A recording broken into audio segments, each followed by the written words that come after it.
आहा सब सुनि रहल छी नैना म्यूजिक के प्रस्तुति।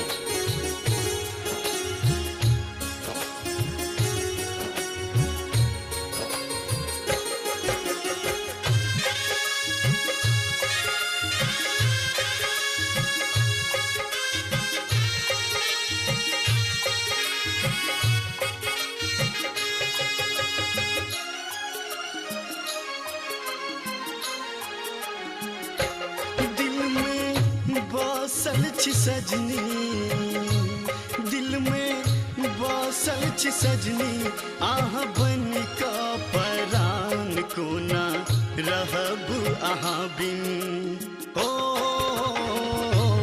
कोना रहब आहा बिन, आही कहू ये जान कोना रहब आहा बिन, आही कहू ये जान।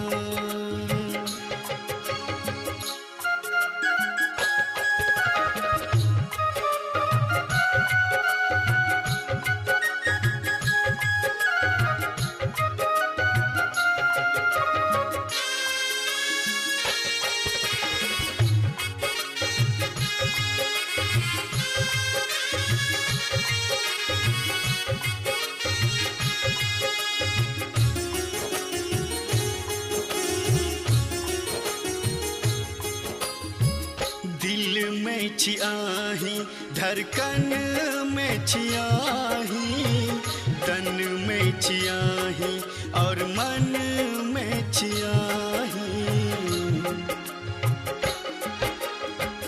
दिल में छियाही, धड़कन में छियाही, तन में छियाही और मन में छियाही, आही धरती गगन,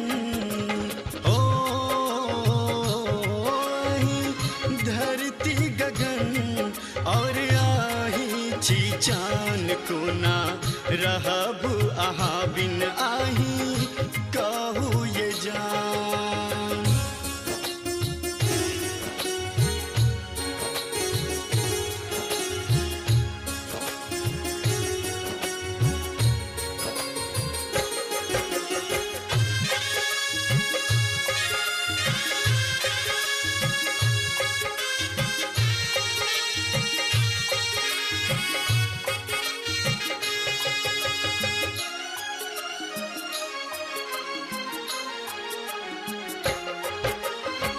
चांद बिना तारा चमकते कोना का, दिल बिना धड़कन धड़कते कोना का, चांद बिना तारा चमकते कोना का, दिल बिना धड़कन धड़कते कोना का, देहा प्राण बिनु सजनी, प्राण बिनु सजनी, जे न लागई बेजान कोना रहब आहा बिन, आही कहू ये जान।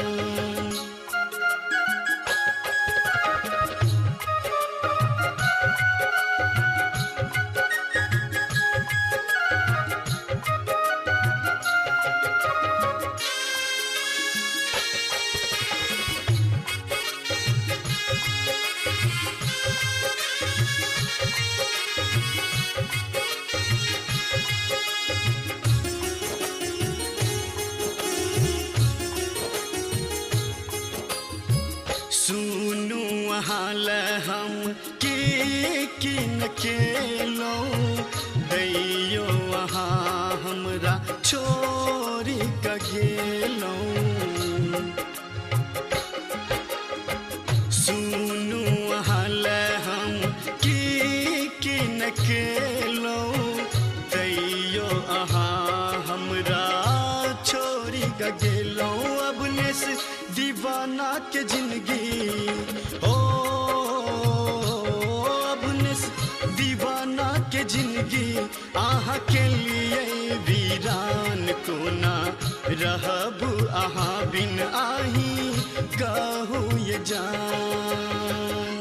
सब्सक्राइब करें नैना म्यूजिक का यूट्यूब चैनल और देखें अपनी पसंद के मैथिली भोजपुरी के धमाकेदार ऑडियो वीडियो। तो सब्सक्राइब करें व सामने दिए लाल बटन को जरूर दबाएं।